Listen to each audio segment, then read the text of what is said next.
The Madlanga Commission will resume its hearings at 9:30 this morning with the expected continuation of IDAC Head, Advocate Andrea Johnson's evidence.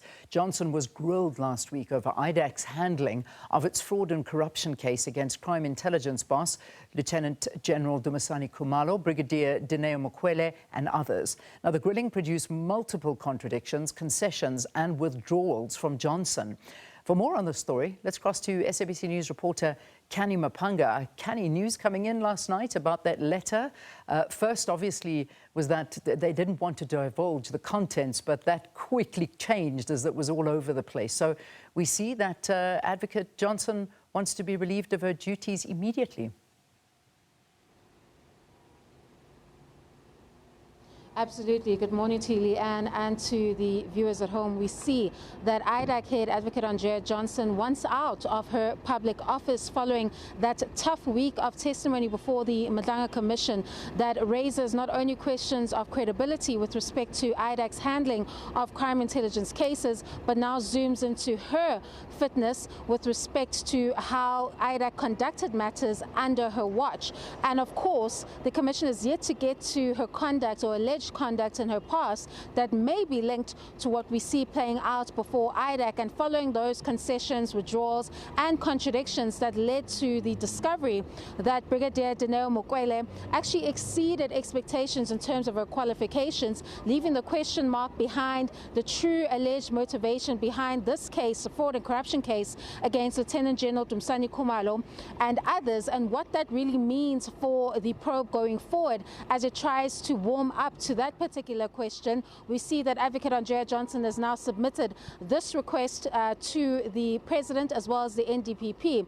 Of course, the President holds those powers in terms of what happens next to Advocate Andrea Johnson. But if you see from the letter itself, it's quite clear that allegedly what is taking place here is that she holds the view that there's no reason to hold another commission of inquiry, and that she would like to step away from her duties as she's close to that retirement age. And she also lists what she views to be attacks that IDAC has faced, as well as herself in her personal capacity following her testimony. But this portion of the letter, or the kind of request, is quite telling. It tells you that seemingly what it looks like is that Advocate Andrea Johnson may see that because of the evidence that has played out before the Madlanga Commission, that she's now directly in the realm of her fitness being tested. And we know that the next steps would be, in terms of all the complaints that are mounting against her, would be to test her fitness through an inquiry. And that is something that the President could establish. This could be seen as a move to seemingly get away from that accountability process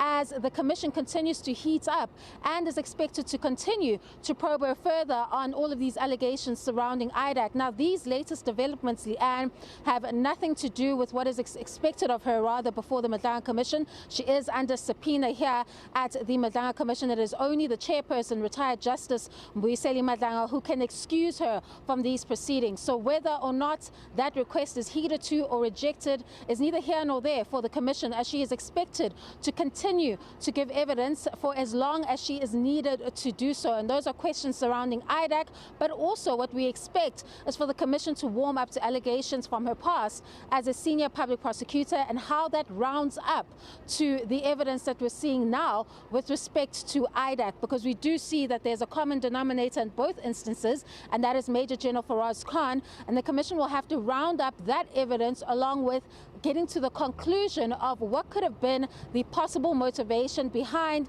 the manner in which they handled the case of Lieutenant General Dumisani Khumalo, Brigadier Dineo Mokwele and others. It's over to you in studio.